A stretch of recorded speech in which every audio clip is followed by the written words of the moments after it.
College, the only regional educational ecumenical institution of the Pacific Churches since 1961. Well, I was not yet born in 1961, so it's really long history because I am not young any longer. A decolonial Trinitarian theologian and a practical indigenous philosopher. He is a regional and internationally sought-after scholar and a leading voice in reclaiming Pacific indigenous philosophies of relationality as a decolonial tool to reframe regional development policies and models under the control of neoliberal capitalist philosophies. That's quite an outspoken identification, isn't it? But I would like to introduce you, dear Upolu, by citing you a text you have written some years ago in a book which was edited by Cliff Bird. And in this book, you authored a foreword. I hope you still remember that. It's not an easy text, but I'm going to read it. You write there, the culture of abundance is not a moral code, nor is it an institutionalized system. The culture of abundance is a complex, relationally laden mystery that goes back to the beginning of time, to God, the source of abundance. It is a mystery constantly manifested through our everyday culture of sharing, but also deeply and inextricably connected with all that is in and around us. It is a life affair that is neighborly constructed, a language with an ecological accent, multidimensionally driven and holistically envisioned. This abundance, a relational abundance, becomes the matrix of life. You bring us in your theology time and again back to the God question, because how we confess God embodies itself in real life. And we are expecting today this exercise from you to bring us back to the God question with which we start our life and our practice with each other in Trinitarian relational theology, as you put it. Obulu, the word is yours.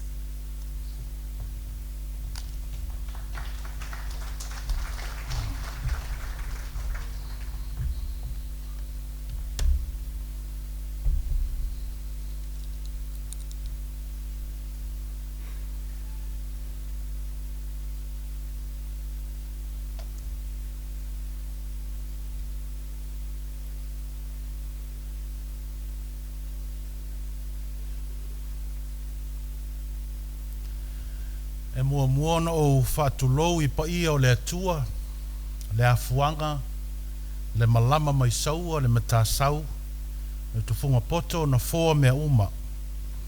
Tulou ele le saa ma le moana sau o Afrika. Tulou rungafa, o tua a o tupuanga, o le nei whanua ba ele. Tulou le maluta wee o tangata o whanua ese, o le ainga Council for Admission, tulou fo le toanga o lupe wa ifo le fongatia nei le mamalu lasi o poto. Tulou. I bring with you warm greetings to you, Madam Moderator, and also the General Secretary, and the CWM family from my council and executive of the Pacific Theological College family.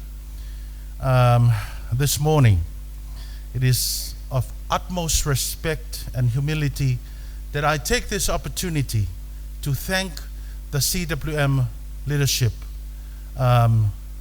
Kyum, especially also the moderator, for this rare opportunity. I am truly humbled and indeed grateful to be invited from the Vasa Pacifica as a co-paddler or the voyaging canoe of revisioning mission. I hope you already have my full presentation. I believe that was told. It's in the app. So I will only be zoning in to a few points this morning, but the full paper should give you the whole background and detail of this talk. Revisioning mission is a mammoth task, and no one in a short period of time is able to do justice to such an important task. Revisioning starts with recognizing that there's a problem with the current vision of mission, or else why is there a need for revisioning? Revisioning is defined in this talanoa as reimagining the world with new pair of eyes, a new perspective, or new consciousness. In this revisioning, the problem, I believe, lies in a theological grounding of mission. In other words, this revisioning is theological in nature, which should provide cues for a revisioned mission. Next, please. Dr. Cliff has spoke this morning about some of the issues in the Pacific region, and he spoke about the liquid continent. Pacific as a liquid continent, a region of up to 11 million people containing 1/3 of the world's languages. This brief diversity scan shapes the significant social, political, and behavioral complexities in a region, which also define its complex missional issues. A region often found in the end of funding lines, often at the end of selection processes, often seen as underdeveloped and too scattered, often lost in the language of continents and big countries, often sidelined in many global roles. Next, please. A region wounded, turned into hell by death-dealing forces, with islands sinking, with whole communities forced to relocate, and I believe you spoke about it in a few last days, with people leaving their ancestral homes in search of a home elsewhere. A region torn apart by the many unrecognized genocides, such as the genocide in West Papua, a violent colonization such as those in Canucks, New Caledonia, Maohinui, Hawaii, and many others. A region ravaged by many economic framings such as Asia Pacific and recently Indo-Pacific, impacted by geopolitical competition and the self-interest of rich nations such as China, the United States, and Australia. Next. A region given the label of climate victims, which has a tagline that Pacific is ill-equipped to handle the climate crisis and therefore in need of a savior. A region impacted by the push for a green economy as a potential solution to the climate crisis. However, such a solution comes with an urgency to mine the deep seabed for polymetallic minerals to produce batteries for 280 million electric cars and many other things to transition the world into a green economy. Some Pacific countries whose churches are represented in this very assembly, who have sponsored deep sea mining and have been given the green light from the International Seabed Authority to mine the deep sea bed with a promise of millions of revenues by the sea mining metals company called Deep Green. Next. But there is something beautiful about the Pacific. In Pacifica, dirt is the consciousness of the people. Dirt is the glue that bonds us to land. Dirt is our country, the core of our mana. Despite being demonized by the Western Christian mission, we are rooted in the dirt through our umbilical cords, which are buried in the dirt when we are born. Thus, we are mothered by the dirt. Pacifica people and many indigenous communities are inheritors of a profound philosophy that connects all of life to dirt. Dirt reminds us of our identity and the placental rootedness in the land and of our ancestral connection to the wider eco-relational web of life. I apologize for deliberately mentioning the West here. From the perspective of the dirt communities, the West is a project, not a country, not a region. It is an ideology of colonial classification and grouping. Just like the ideals of the global North and the global South, these are all colonial framings to divide and conquer. From the perspective of dirt communities, we are all originally islands without boundaries, whether it's a big island as Australia or small as Tuvalu, all connected to each other by one ocean that was later named and classified by explorers. In many indigenous communities, we live, we dance, we sleep, we eat, we play in the dirt. We tell stories of how the moon mates with the dirt during the yam season. Our economies of the dirt.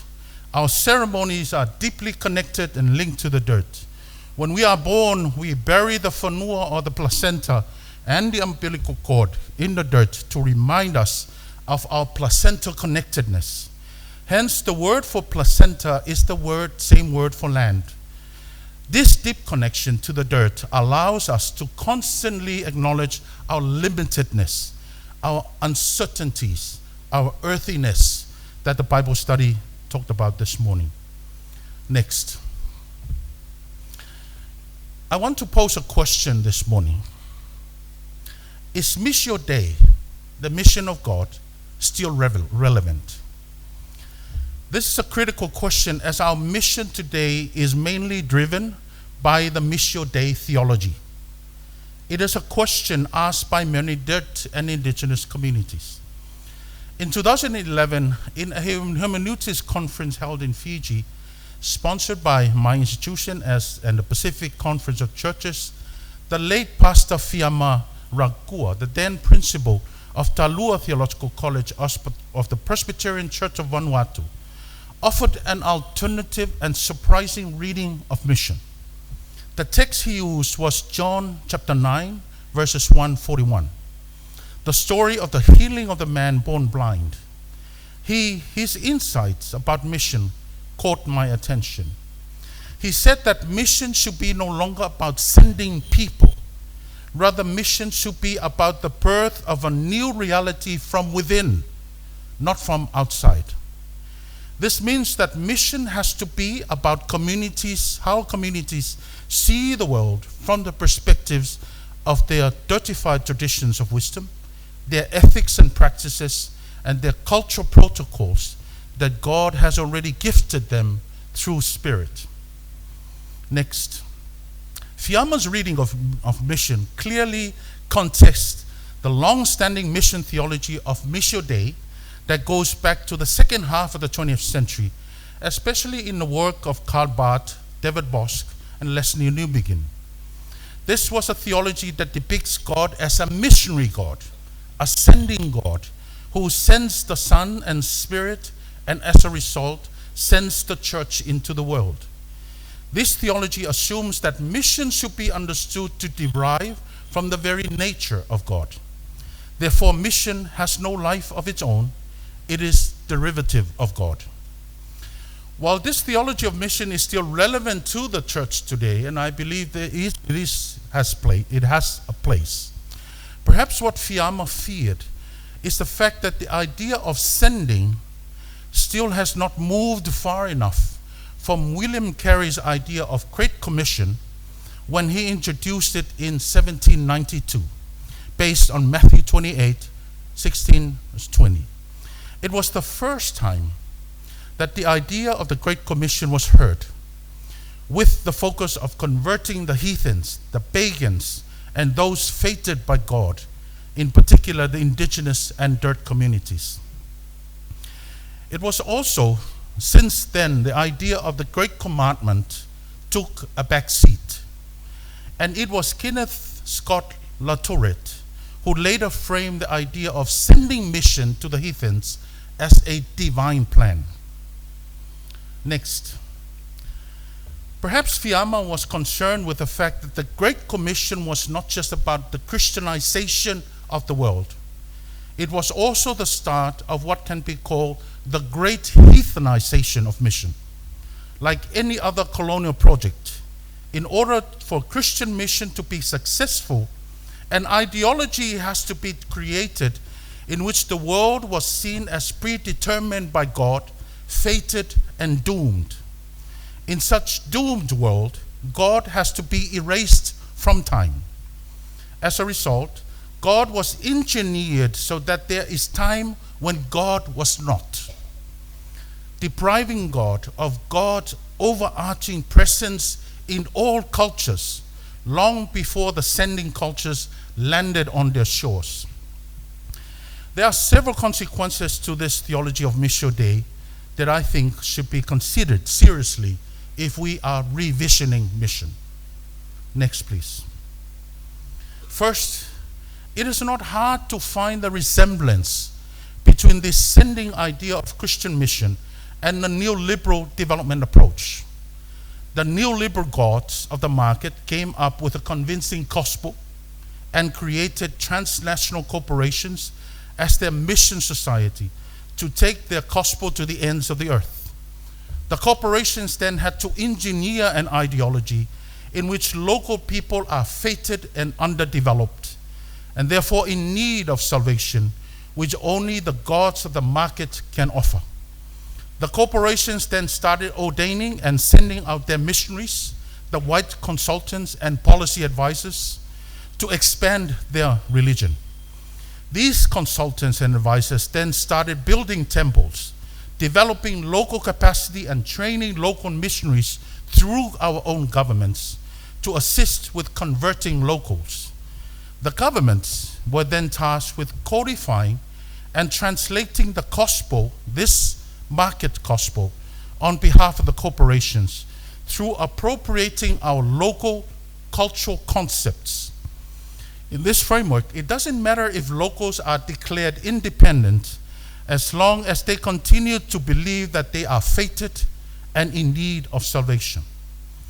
It is important to note that the very theology of Missio Dei emerged at the same time that the ideology of underdevelopment was born.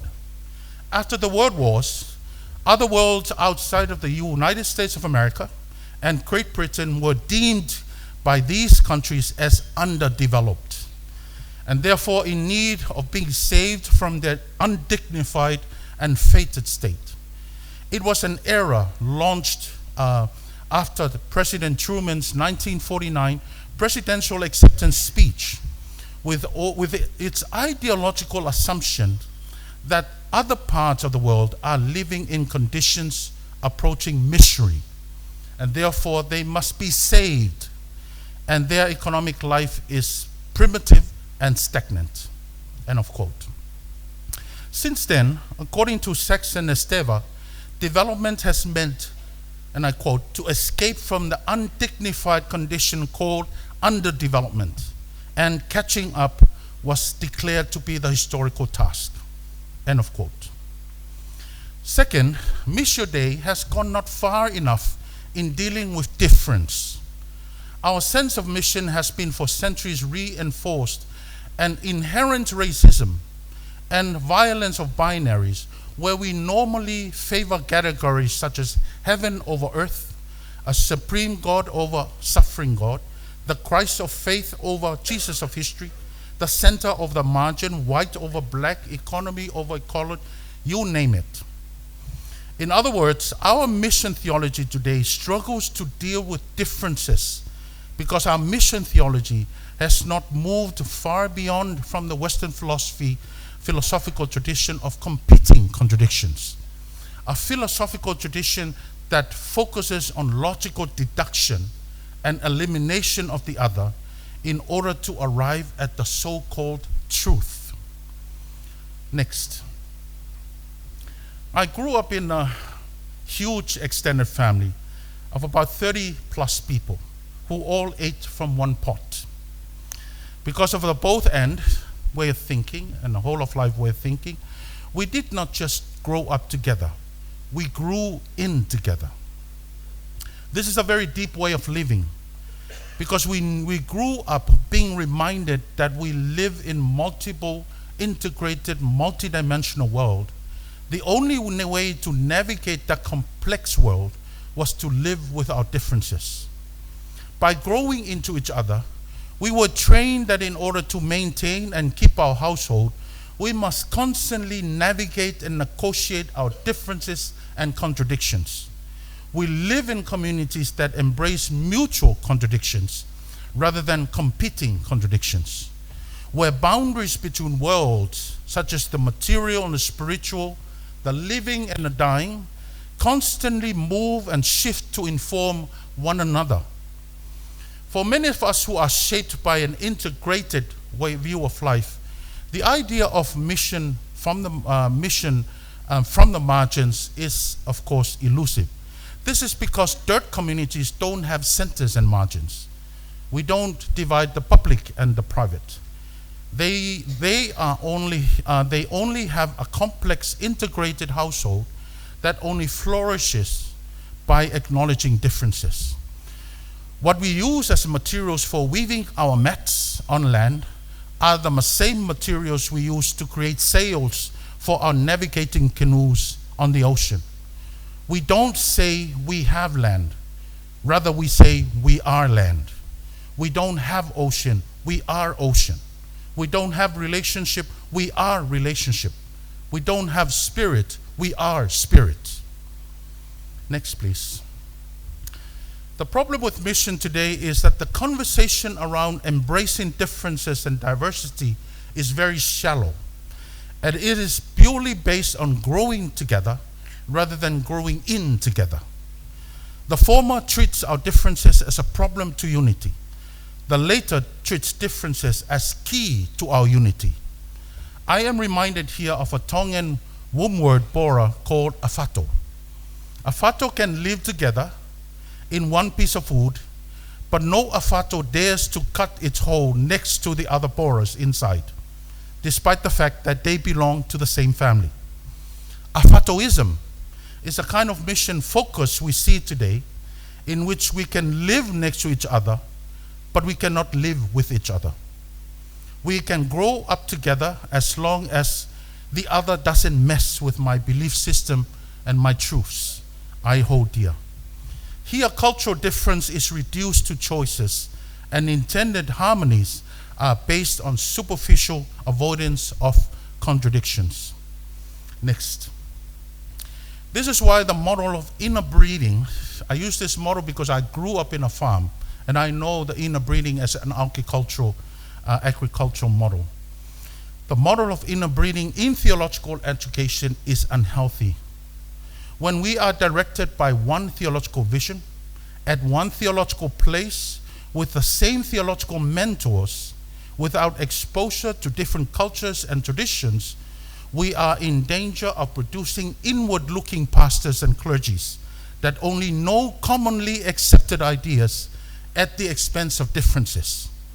Here, we understand mission as only church, not public, not ecological, not interfaith. Improving missions means that we need to relook at transforming theological education to adopt a whole-of-life vision. The certification of mission not only requires decentralization, removing mission from the epicenter of Western Christianity, it is also about decentralizing the powers of the church, the clergies that are embedded in our constitutions and our doctrines in order to relate to others who are different. Next. Third, until we relanguage or restory the idea of the one truth, we will struggle to go far in protesting against empires, because it is the very tool of empire, which is one truth. Challenging the savior narrative, or what I call oneification system. The concept of one truth was and still is a hallmark of Western cultures that dominantly shaped the theology of mission. Oneification is an ultra-reductionist project that believes that there is only one constituent source of goodness. That is, everything, no matter the diverse, must dissolve into one reality and one truth. Many issues of mission today are directly linked to the reduction of cultural difference due to this oneification system. Next. In revisioning mission, one might ask, why am I starting with dirt? What does mission have to do with dirt? What is mission in dirt communities always about? Why is mission in dirt communities always about the relationship with land, ocean, rivers, and mountains? In particular, what does God have to do with dirt? A dirtified theology of mission reimagines God as a dirtified God.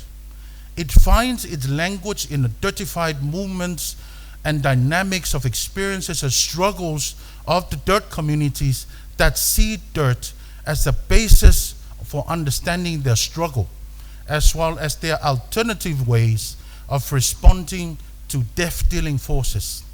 It should be a theology that takes victimization of ecological bodies and a marginalization of dirt communities as its central theological subject. Next. When we revision mission as a mission that starts with dirt, everything changes because you're starting with what no one wants to start with, dirt. Our minds change. Our entry point to theology changes. Our mission is reimagined differently. This is because we no longer see the world through our eyes. Rather, we see the world through relations and interconnected web of struggles. We see the world from a whole of life perspective. We no longer see mission as saving and redeeming the dirt communities. Rather, we see dirt communities as critical spaces of revisioning mission. Next. By doing so, we finally recognize that Jesus' mission was all about the dirt. Most of his parables, as we saw this morning, were rooted in the dirt. He feasted in the dirt with more than 5,000 people. His economic models were of the dirt.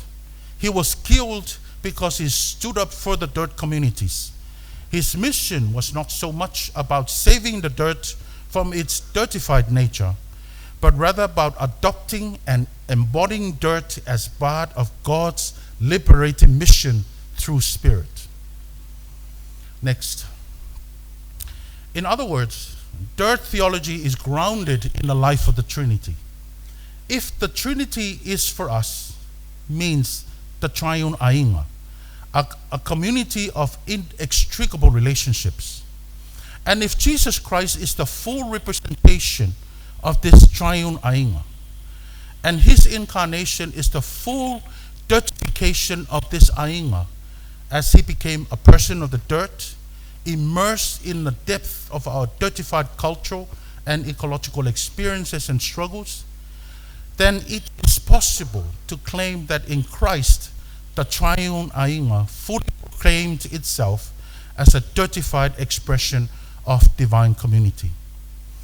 This divine dirtification means that the dirt consciousness is first and foremost part of the life of God. Emmanuel is not just about a divine resolve of God to be with us.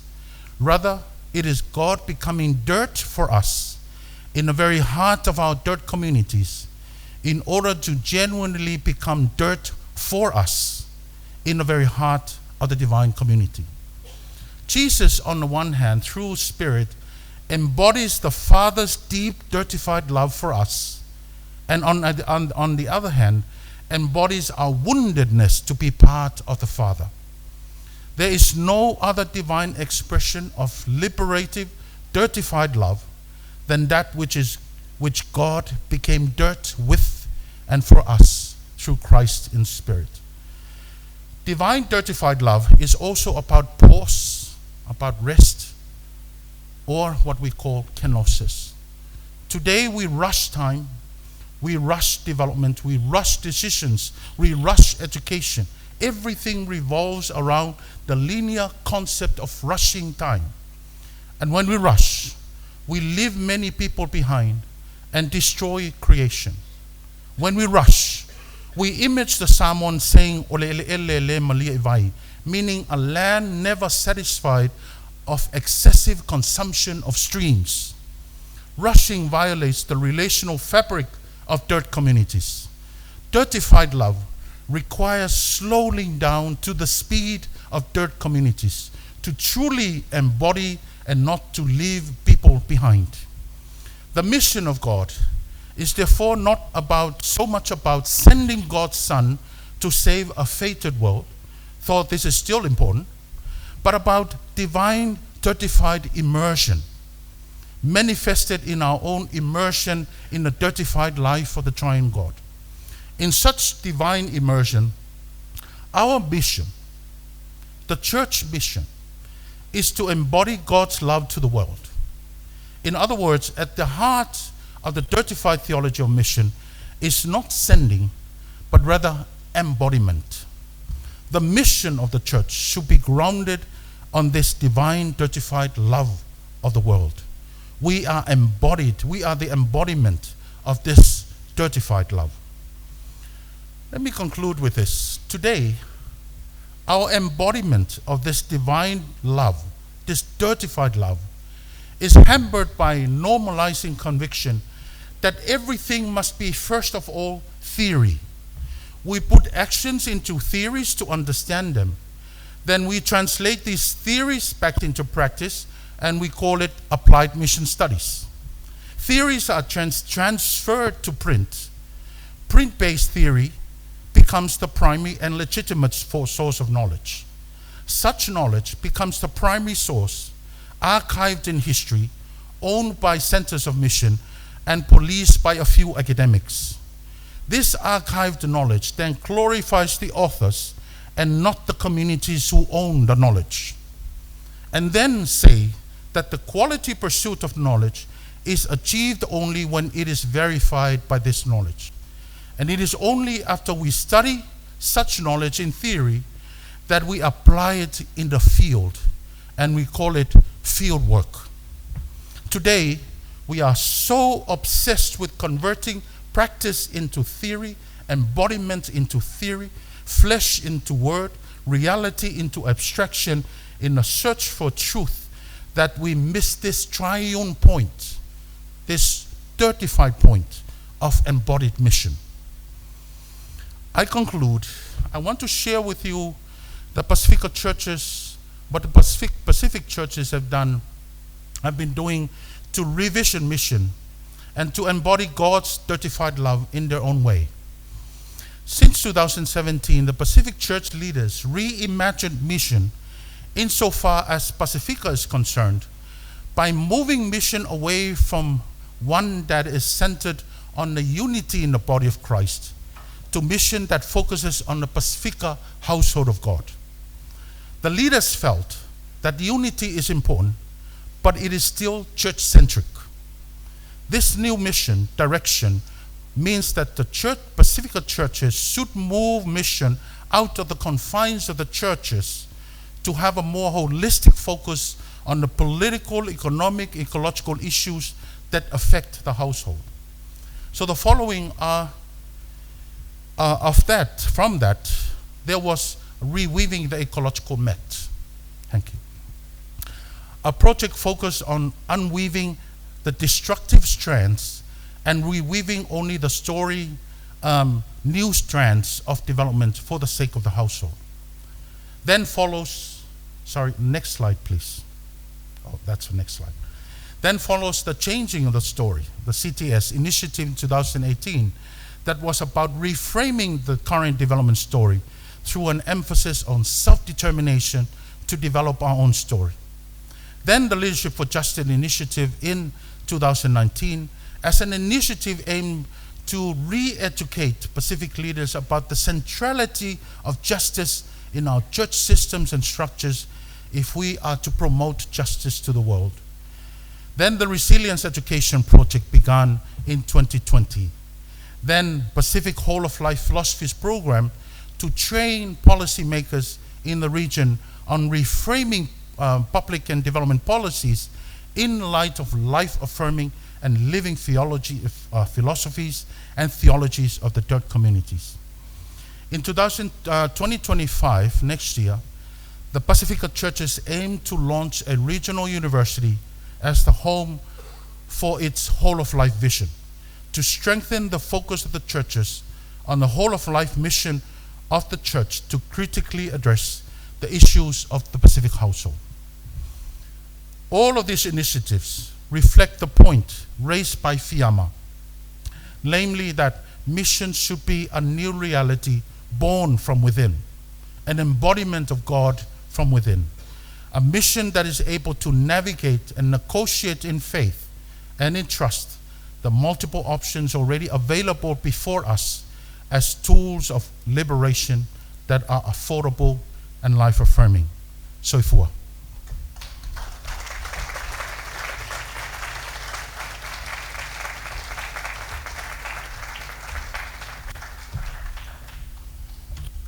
Dear Upolu, thank you for embodying for us an alternative way of being theology. You have addressed a number of critical issues we are struggling with worldwide in our church structures, in our theological education systems, and also in ways how we relate to societies. And you bring us back to the dirt. I hope that after your lecture, nobody will be able to read the scene of the Jesus' birth in another way than with the glasses of the dirt. Thank you for doing that. Thank you for encouraging and motivating us to return to the issue of dirt. And thank you for giving us a very articulated and explicit way of theologizing, of being theology.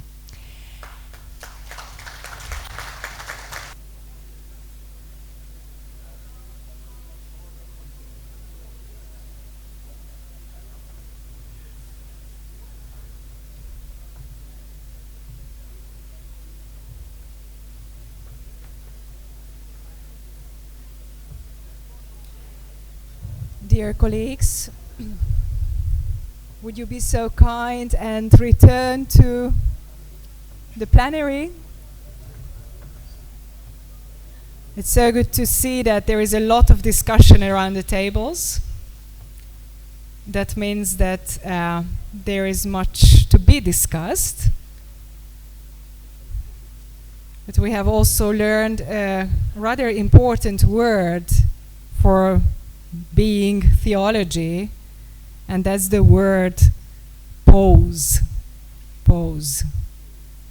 Be silent, wait, look around, take time. Do not hurry into action. Do not sand, but sit down and wait. The word in one of the languages is vakatambu, I have learned. So let's practice vakatambu in our being theology.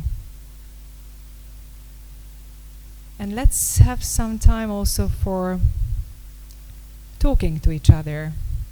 So I would like to invite people to the microphones, and we agreed with Opulu that we first collect some questions and then he will answer them, and let's keep the conversation going. It's not discussion, conversation, that's already the difference. Who is first? Number one. Yes, Goodwin. First of all, I would like to thank Reverend Dr. for the way in which you have presented the issues for us to discuss. If I'm taking something, one thing I'm taking home from this conference is the theology of debt, which is something new, but also we could easily relate. For us, in our group, it's group 2, we were able to challenge ourselves to say, what are the forms of deadness in your context?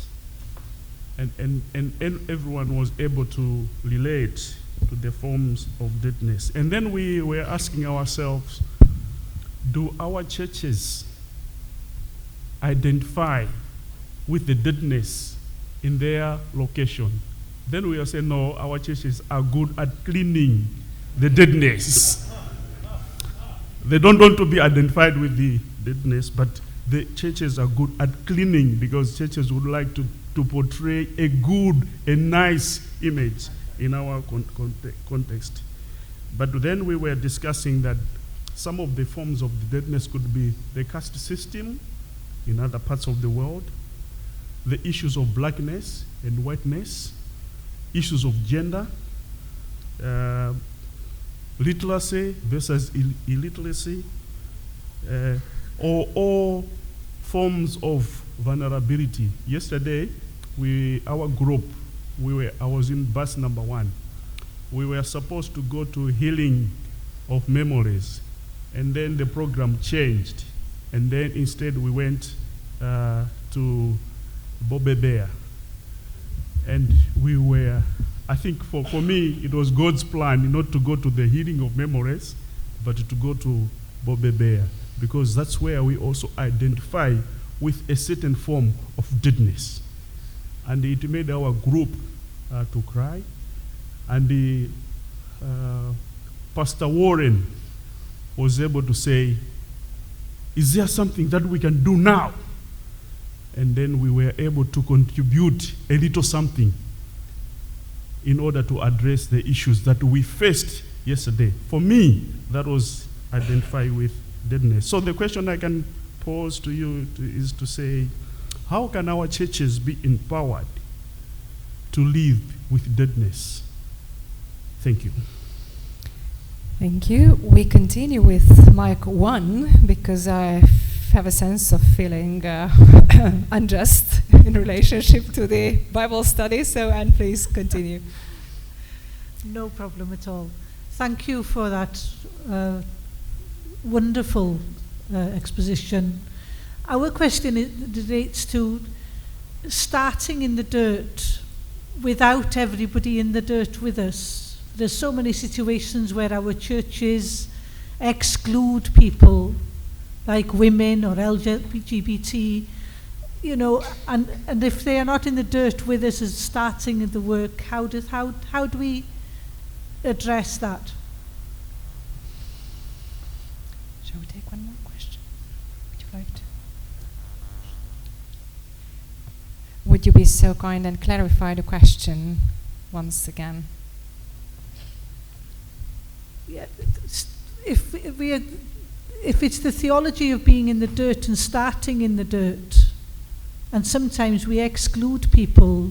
You talked about growing in each other as a community, that everybody, the whole extended family is there. But that isn't true in church.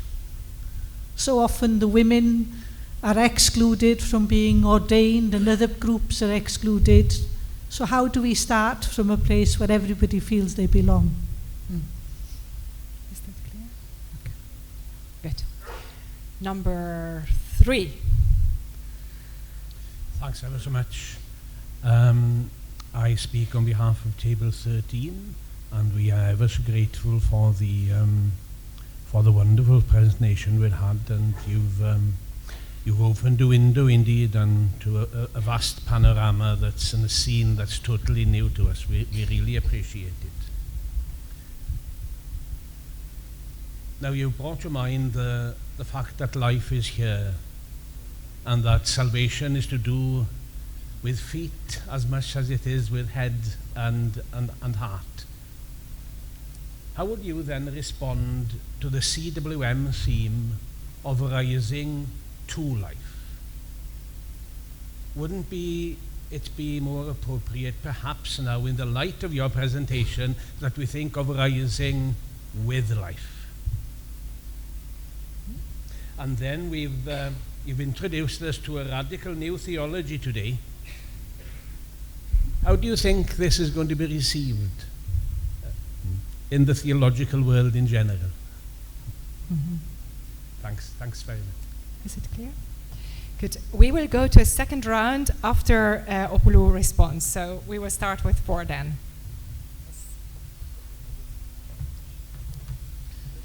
I really apologize to table 13. I didn't really get, probably because of the echo, didn't really get the 2 questions. Is it possible that you could repeat it again, please? Yes, certainly, and that gives me an opportunity to take note of point 3. Where do we get your where do we get your books from? Where are they available? Question 1 was, in the light of your presentation, being that life is here, that to do as much, that salvation is to do with feet, with being grounded, as well as head and heart. How do you respond to the CWM theme of rising to life, as if life was elsewhere? That's question 1.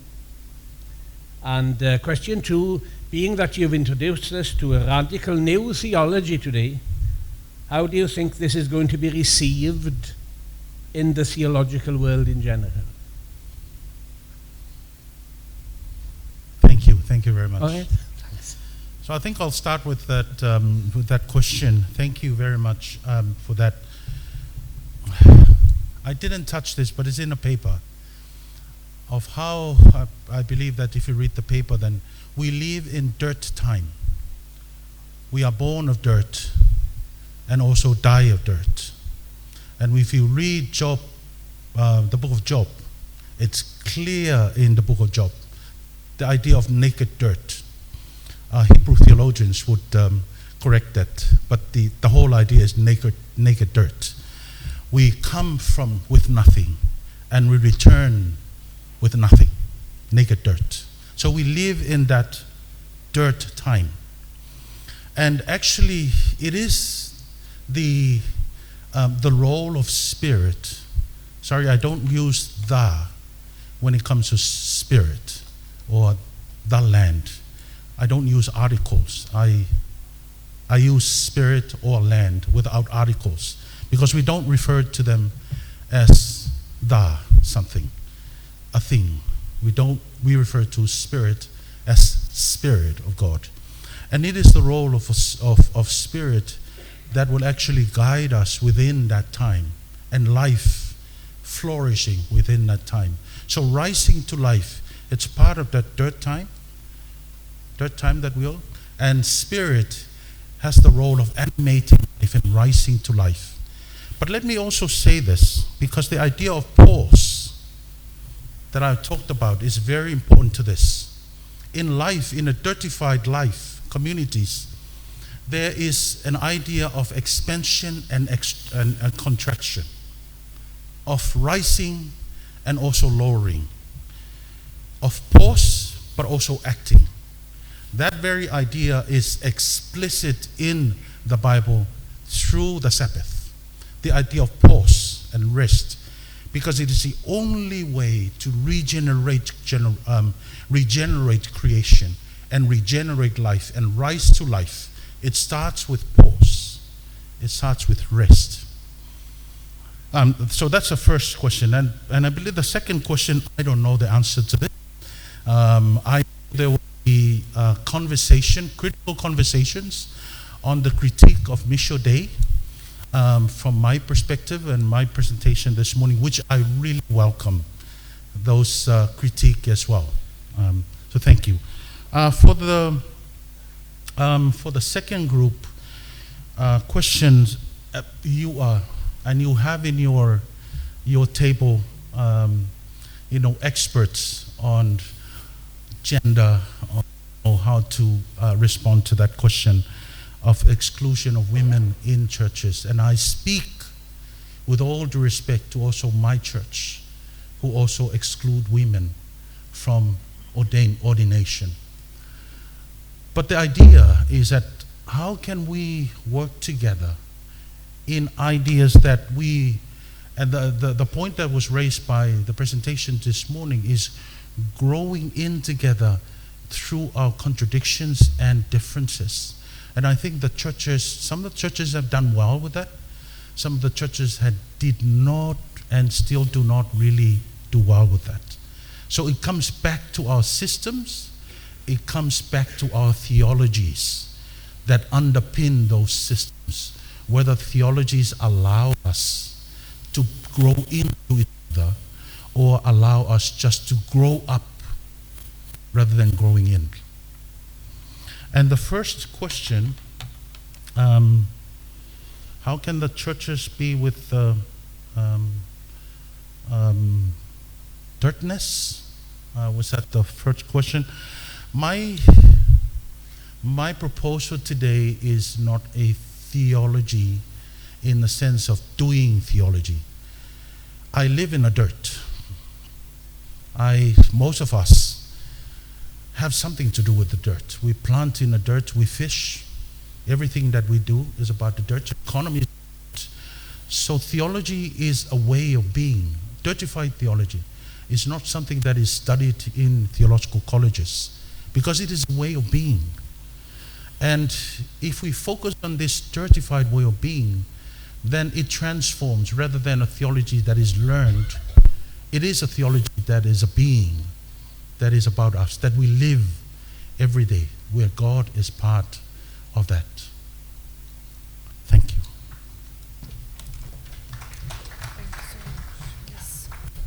So we will have a next round of questions and maybe remarks as well. We start with microphone number 4. No, we can't hear you.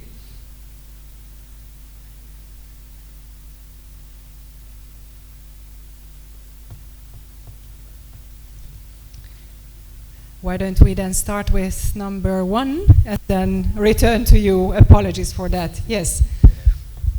Okay, I'm speaking on behalf of table 6. Speaking on behalf of table 16, and just to say, we don't actually have a question as such. We don't actually have a question. I think we have some reflections, and I think the first one might be slightly maybe answering in part what somebody had been saying about how people respond to this theology. And from our table, what we can say is, it made our hearts sing. Made our hearts sing. We want to say thank you. It made our hearts sing. We really just, so much of what was said, it just chimes with what we've felt in our hearts and felt in our being, which there isn't always a space where it's articulated around us. So to say that, but some of the specific things that kind of occurred to us was firstly, think about this idea of underdeveloped. What does it mean to be underdeveloped, and the interplay between underdevelopment and theology and mission, and how do we create that notion of a place being underdeveloped and what that means, and is it talking about just, it's not talking about just economics and your way of being, but actually the people themselves and what that then means in how things, relations develop. We were really struck with the idea of the household of God as opposed to the oneification, which again, making our hearts sing, because when we sort of talk about there being one way and only one way, how many people are excluded? But then we wonder, why would God create so many people to automatically be excluded? So again, it was just, we want to really affirm that. And we're thinking about how that oneification has led to people being told that the way that they are, the way that they've been created, isn't okay, that it's not good enough. And so then a reflection on how that has led to maybe some degree of separation from the land, separation from the ways that you know how to be, which then leads to some of the physical manifestations of climate change and so on. And then the looking around in the midst of the arid land now to say, could God be here? Which then leads to a question of, is God real? So maybe there's something there tying into why so many people no longer believe in God. You know, is it because we've separated them from who they were created to be and how they created to be? There are so many things that we thought about. I'm not going to say anymore because I want other people to be able to speak, but thank you. Thank you so much, Karen, for broadening the conversation. We hope that mic 4 is working by now. Test, yes. Okay, I hope I do justice for table 25. I was outvoted. E momoliatu lang ang whaftaitele lau sunga tamapule. Ia lau sunga for el whaife au. I'm gonna just go straight to what the discussion was on our table. We were talking about how the mission was sent out from the beginning, and Westerners and the way of life was brought into our homelands. We cannot really vilify or blame the Westerners as we think back on how they brought God to our homelands and the ways of life we still are carrying on, some. But our table agrees that we are slowly being grounded within our own contextual identity. We will adopt, we will adapt to the ideology of Missio Dei, but we still need to understand God in our own missions, within our own cultures. Inclusiveness. The heart of mission begins with us, with ourselves. We have to identify and bring back that zeal, that passion. How can we bring back mission into our communities?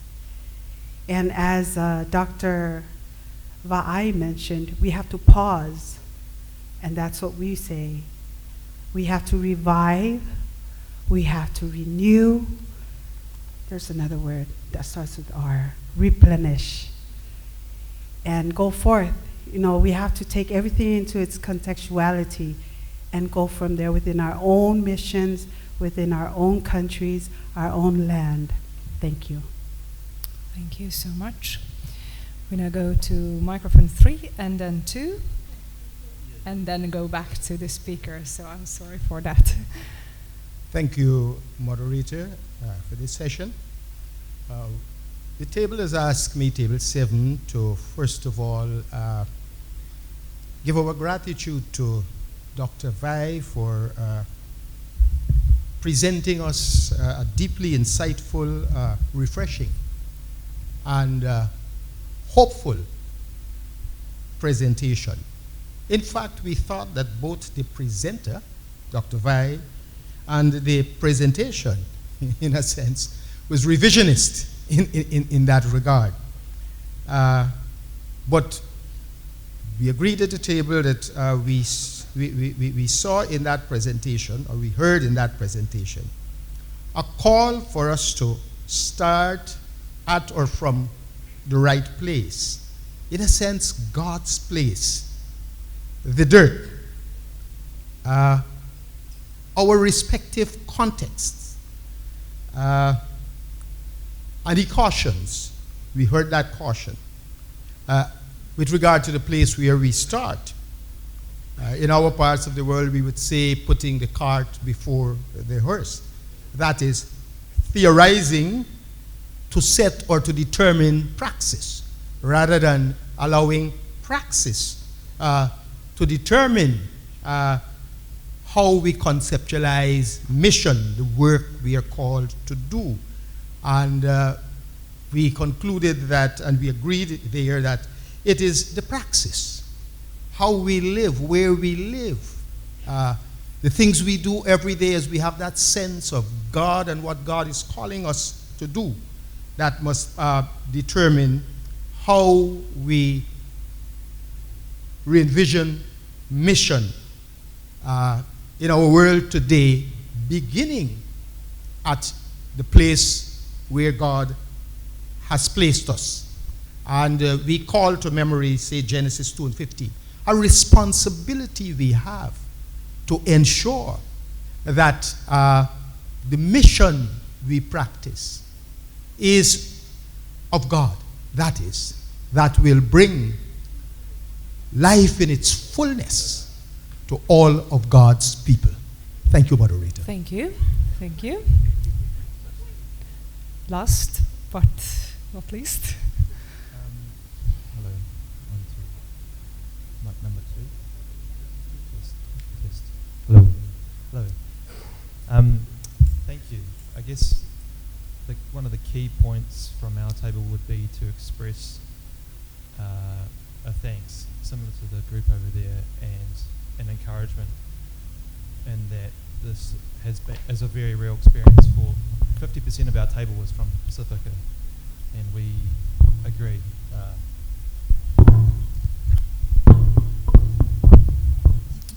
50% of our table is from Pacific, and we do affirm exactly what you've been saying. That this discussion has been quite powerful. Some of the quotes are powerful, meaningful, reshaping how we see the cross. And so I just want to affirm that and thank you. Reshaping words like sending, powerful. And in fact, my own story is that I knew Pastor Fiamma as well in Vanuatu, and I spent time living with him, and my father also knew him well, and he was a man of great character and godliness. He was a great man, so it's just thank you for acknowledging that. I guess one clarification or question to conclude is how do we discern objective evil even amongst the dirtiness, and how do we address this? Thank you. So we are continuing right in the womb of theology.